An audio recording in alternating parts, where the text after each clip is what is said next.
Lukas.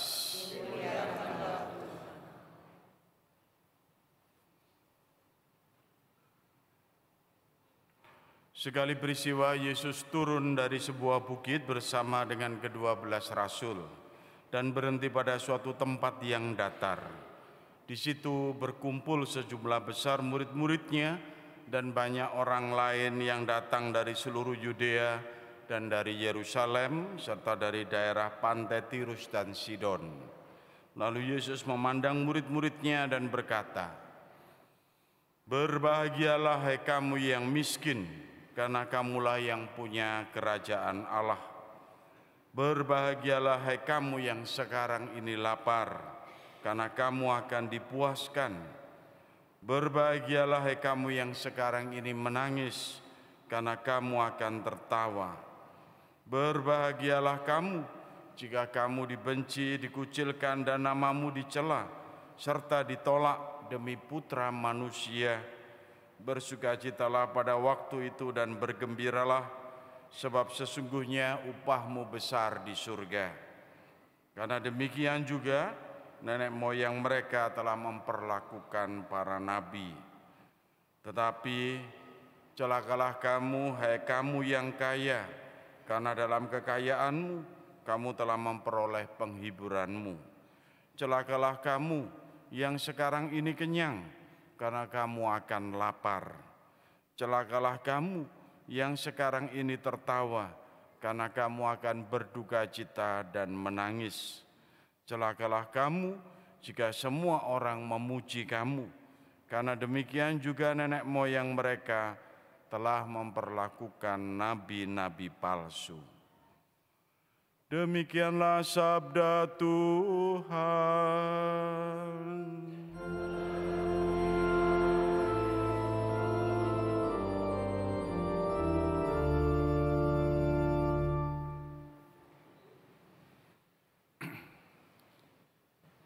Ibu bapak, saudara-saudari yang terkasih dalam Kristus, apakah pernah ada yang bertanya kepada Anda secara pribadi, apa yang membahagiakan hidup Anda?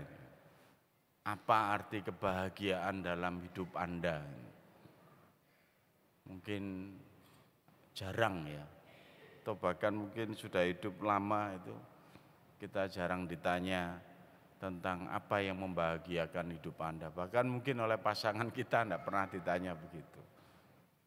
Karena antara kebahagiaan sama kesenangan ini jawabannya mirip-mirip gitu. Ya. Kalau orang ditanya kebahagiaan apa yang membahagiakan Anda, ya orang bisa jawab kalau yang sakit ya saya bahagia kalau sehat. Nah, kalau orangnya lagi dikejar-kejar pinjol, ya saya akan jawab yang membahagiakan saya ya utangnya dilunasi. Ya. Kalau saya miskin mungkin ya saya bahagia kalau punya banyak uang gitu ya. Bagi yang jomblo saja itu ya bisa jadi bahagia itu kalau punya pacar, ya, punya pasangan gitu ya. Jadi kalau kita bisa melihat Bapak Ibu saudara-saudari, kebahagiaan ini macam-macam ternyata. Dari tiap orang bisa berbeda menurut ukurannya masing-masing dan menurut apa yang dia inginkan gitu ya. Dan itu menurut kebutuhan kita masing-masing gitu. Jadi kalau mau ditanya apa sih yang sesungguhnya Anda butuhkan atau apa yang sesungguhnya Anda membuat Anda bahagia, bisa jadi malah disuruh merenung betul dan apa itu arti kebahagiaan sesungguhnya itu. Hari ini kita mendengar dari Yesus Tuhan kita tentang kebahagiaan yang berbeda. Yesus yang menyatakan berbahagialah engkau yang miskin karena engkau memiliki kerajaan Allah. Berbahagialah engkau yang sekarang ini lapar karena engkau akan dipuaskan. Berbahagialah engkau yang sekarang menangis karena engkau akan tertawa. Dan berbahagialah engkau yang dicela karena aku, dibenci karena aku, karena engkau akan memiliki upah yang besar di surga. Ini gambaran kebahagiaan yang ditawarkan yang melebihi dari ukuran-ukuran hidup di dunia ini, karena ukuran-ukurannya itu ternyata yang ilahi. Jadi kalau berbahagialah gambarkan kamu yang miskin, Yesus tidak mengatakan karena Allah akan membuat kamu kaya, enggak. Ya, Allah yang mengatakan engkau ini memiliki kerajaan Allah. Gitu. Berbahagialah engkau yang sekarang ini lapar. Digambarkan bukan kamu akan dikenyangkan atau perutmu sampai meledos gitu, enggak. Tapi engkau akan dipuaskan untuk segala sesuatu gitu ya. Berbahagialah engkau yang sekarang ini dibenci, bahkan dikucilkan, dicela demi nama Putra Allah. Pada waktu saat ini sesungguhnya upahmu besar, bukan sekarang, tapi digambarkan di surga. Tapi di balik sabda bahagia ini juga ada sabda celaka, ini yang perlu hati-hati. Jadi Tuhan Yesus juga mengajarkan ini kepada kita untuk waspada. Celakalah kamu yang kaya karena kamu telah memperoleh penghiburan. Jadi tidak mendapatkan apa-apa kalau orang digambarkan celaka, kalau orang yang kaya ini. Sekarang ini kamu kenyang karena kamu akan lapar. Celakalah kamu yang sekarang tertawa karena kamu akan berduka dan menangis. Dan juga bagi yang suka dipuji juga mendapatkan sebutan celaka. Nah, Bapak, saudara-saudariku yang terkasih, dari sini memang lalu membuat kita sebagai umatnya itu jadi mempertanyakan ini kebahagiaan yang dimaksudkan Allah itu seperti apa sesungguhnya. Apakah sepenuh-penuhnya hanya boleh kebahagiaan itu hanya ada di bumi ini? Ternyata Allah menginginkan tidak. Kalau Allah itu menginginkan Anda itu hanya bahagia cukup di bumi ini, ya, tercukupi segala sesuatunya, sandang, papan, pangan gitu ya, tersedia semuanya dan semuanya, nggak perlu mencari Allah. Iblis itu juga mampu untuk memenuhi kehidupan Anda.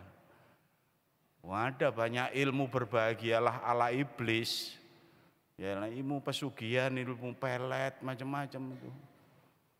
Ya, berbahagialah kamu yang ingin mendapatkan pasangan karena melalui pelet kamu akan dapat pasangan, itu ada. Berbahagialah kamu yang pengen sugih, pengen kaya karena ilmu pesugihan dari iblis itu juga kamu akan dapatkan. Jadi sebenarnya Allah tidak menghendaki Anda sepenuh-penuhnya bahagia hidup di dunia kalau meninggalkan Dia, gitu ya. Jadi kebahagiaan kita itu kebahagiaan yang menurut saya transendental sekaligus real gitu. Hidup di dunia ini sekaligus juga kebahagiaan yang sungguh-sungguh ke arah yang ilahi. Kebahagiaan yang saya hitung dan pautkan tidak hanya mencari kegemaran, kesenangan, kepuasan hidup di dunia ini saja, tapi kebahagiaan itu bersatu dengan Bapa, seturut kehendak Bapa dan merasakan kebahagiaan itu yang sepenuh-penuhnya dari Allah kita ini gitu. Maka digambarkan betul bahwa begitu kebahagiaan yang berasal dari Allah itu lalu Anda dan saya itu diajak untuk melihat apa yang sungguh-sungguh memang membahagiakan di dalam hidup kita ini. Bahwa kebahagiaan yang sesungguhnya digambarkan adalah kebahagiaan yang menyatu dengan kebahagiaan Tuhan. Allah itu menggenapi semua hal yang kurang dalam kehidupan manusia. Dan Allah itu akan mengajak orang-orang, anak-anaknya untuk melakukan karya kasih Allah ini. Dan itu kebahagiaan yang sangat khas dan berbeda yang bisa kita jalani kan. Jadi Allah memanggil orang-orang yang peduli pada mereka yang miskin, pada mereka yang menderita, pada mereka yang menangis, ya, pada mereka yang sakit dan sebagainya. Allah yang terus memanggil orang-orangnya, anak-anaknya untuk peduli menjadi memiliki hati seperti Allah sendiri. Lalu Anda dan saya diingatkan kembali bahwa kita ini bukan hanya sekedar konsumen kebahagiaan. Nah itu, bahwa kita ini juga produsen kebahagiaan, mampu membagikan kebahagiaan yang menjadi penyalur kebahagiaan dari Allah untuk orang lain, untuk sesama, untuk siapa yang membutuhkan itu. Nah ini Bapak Ibu saudara-saudaraku yang terkasih, jadi rahasia kebahagiaan kita itu adalah bagaimana membuat orang lain bahagia seturut dengan kehendak Tuhan gitu ya. Dan ini yang kemudian kita bisa mendengar bagaimana orang-orang itu sungguh menemukan kebahagiaan itu dan terus ingin merasakan gitu. Ketemu dengan anak-anak mahasiswa, ya, dan mereka pulang dari live-in, itu menangis bahagia. Kenapa kok pulang dari live-in di desa-desa kok tambah menangis, kenapa? Saya bersyukur saya itu punya papa mama yang memelihara saya dengan baik. Saya bersyukur saya bisa sekolah dengan baik. Yang tadinya saya tidak pernah bersyukur hal-hal yang sederhana ini. Karena kalau membandingkan kehidupan dengan lain, saya bersyukur kami punya kelompok suatu saat akan datang sendiri untuk bisa menolong anak-anak yang di desa sana. Kebahagiaan yang muncul begitu rupa, lihat orang-orang yang dari panti asuhan, ya, yang bersyukur sampai menangis, bersyukur ya saya ini jelas memiliki keluarga yang jelas.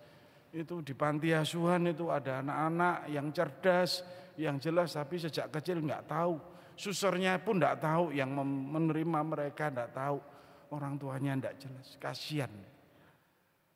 Nanti saya mau datang lagi. Saya merasakan bahagia betul, bisa membantu dan menolong sejauh saya bisa. Ini Bapak Ibu, kebahagiaan yang nggak bisa diganti dengan apapun, bahkan dengan uang pun nggak bisa. Kalau kita bisa menolong seseorang, memberi perhatian dengan sepenuh-penuhnya, dengan kasih dan cinta, saya merasakan sungguh betul di situ. Lalu kemudian Anda dipanggil merasakan kebahagiaan seperti ini loh, yang tidak bisa dibeli. Kebahagiaan dan kegembiraan yang luar biasa. Dan itu yang kemudian ditawarkan oleh Allah kepada kita untuk mengejar kebahagiaan, yaitu untuk bagian dari hati Allah sendiri, menjadi saluran kasih-Nya, menjadi bagian dari tangan Allah untuk mereka yang membutuhkan. Itu lalu pasti side efeknya adalah kebahagiaan. Menjadi produsen kebahagiaan itu berarti Anda dan saya ini diajak untuk mengandalkan Tuhan di dalam kehidupan kita, dalam kondisi apapun, dan mampu untuk terbuka menjadi saluran rahmat-Nya. Ibu Bapak, saudara-saudariku yang terkasih, kalau kita bisa melihat bagaimana kita itu lalu diajak di dalam kehidupan saat ini untuk sungguh-sungguh mengejar kebahagiaan yang sebenarnya mampu membahagiakan kebahagiaan orang lain, membahagiakan sesama kita, tapi juga membuat kita itu bahagia. Nah, tantangan milenialnya zaman ini itu susah. Saya kadang-kadang prihatin, maaf dalam tanda kutip, kalau lagi ditugaskan ada yang butuh ke mana Adiasa, nyewa gawede berapa ruangan, ucapan ada, pakai AC macam-macam, ada saudaranya yang meninggal, tapi kosong, nggak ada siapapun, nggak sugih, konco neng sugih bondo. Jadi sudah disiapkan semua, yang siapa yang mau melayat, mau mendoakan, sepi. Mampu membeli apapun, tapi tidak mampu membeli kebahagiaan, perhatian, cinta orang lain, sesamanya. Hebat untuk segala hal, tapi tidak punya teman. Tidak ada sesuatu yang mampu membahagiakan, kosong dan sepi. Mungkin ini begitu pelitnya saya kadang-kadang pikir, nggak punya teman sampai, nggak ada yang ikut mendoakan. Mungkin begitu egoisnya orang ini, sehingga tidak ada orang lingkungan, tidak ada orang gereja atau siapapun yang turut menemani dalam kedukaannya. Ibu Bapak, saudara-saudari yang terkasih, itu situasi yang mengenaskan dan jauh dari kebahagiaan. Makanya dalam budaya Jawa ada yang mengatakan ora sugih bondo ning sugih konco. Ya, bahagia itu mungkin bukan karena hanya harta benda, tapi punya teman, punya relasi, punya jaringan, punya sahabat-sahabat yang bisa diajak untuk karya sosial dan yang lain. Itu mungkin tantangan zaman ini. Itu saya lihat begitu banyak orang begitu egois sampai lupa untuk peduli kepada sesamanya, bahkan kepada Tuhan. Maka seperti apa yang dikatakan dalam bacaan pertama itu, orang yang mengandalkan akan kekuatan dirinya sendiri itu dibenci oleh Tuhan. Tapi orang yang mengandalkan Tuhan dan menjadi bagian karya kasih-Nya, rezeki kehidupannya terus mengalir seperti tanaman yang ditanam di pokok anggur, di tepian air, di sumber air. Kita semua dipanggil Bapak, saudara-saudari yang terkasih, untuk sungguh membuka diri, boleh disentuh oleh kekuatan kasih Allah untuk menjadi bagian sarana dirinya membagikan saluran kasih. Anda pun menjadi alat Tuhan di zaman ini, di zaman milenial, untuk membahagiakan hidup Anda dan membahagiakan sesama Anda. Romo, aku gak duwe apa-apa, saya mau dipakai Allah, lalu apa yang boleh saya bagikan? Bukan hanya sekedar harta benda, perhatian, cinta. Romo, saya hanya bisa punya ini, silakan, asal itu digunakan, dipersembahkan untuk boleh digunakan untuk membantu orang lain. Anda akan menemukan titik-titik kebahagiaan yang baru.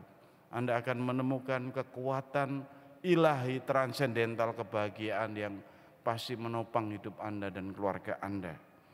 Ibu bapak, saudara-saudari yang terkasih, semoga kita menjadi bagian kebahagiaan Allah sendiri yang mendatangkan kebahagiaan bagi hidup Anda, bagi hati Anda, bagi keluarga Anda dan siapapun. Saya menyapa Anda yang hari-hari ini merasakan sungguh jauh dari rasa senang dan bahagia. Saya menyapa Anda yang mungkin hari-hari ini uring-uringan secara rohani, gak jelas apa, merasa kosong, apa-apa ndak srek, apa-apa ndak nyaman, apa-apa itu ndak happy. Jangan-jangan Anda sekarang dipanggil sebenarnya untuk meningkatkan kualitas terbuka, untuk boleh berbagi kepada mereka yang menderita dan menemukan kebahagiaan di situ. Meninggalkan diri Anda sendiri dan merasakan bagian dari karya Tuhan yang nyata. Ibu bapak, saudara-saudari yang terkasih, semoga kita semakin terberkati, semoga kita semakin terbuka, dan semoga kita menjadi sarana bagi Allah dan dari Allah untuk mereka yang membutuhkan, sehingga kita pun merasakan sungguh kebahagiaan sejati yang bukan dari dunia ini, tapi kebahagiaan yang membuat kita sungguh terselamatkan, kebahagiaan yang transendental. Itulah yang menjadi milik kita. Berkat Tuhan menyertai kita semua.